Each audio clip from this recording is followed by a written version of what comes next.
Sumiklab ang magkahiwalay na sunog sa mga lungsod ng San Juan at Pasig kahapon, mahigit 100 bahay ang apektado. Narito ang unang balita. Mula sa malayo, tanaw ang sunog na sumiklab sa Karangalan Village sa Barangay Manggahan, Pasig City kahapon. Nagngangalit ang apoy at makapal ang usok. Base sa inisyal na impormasyon, nagsimula ang sunog bandang 6:30 kagabi.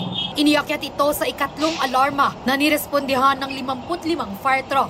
Tuluyang naapula ang apoy makalipas ang mahigit 2 oras. Nasa 100 bahay ang nasunog at tinatayang 2 milyong piso ang halaga ng pinsala ayon sa mga bumbero. Inaalam pa ang sanhi ng apoy.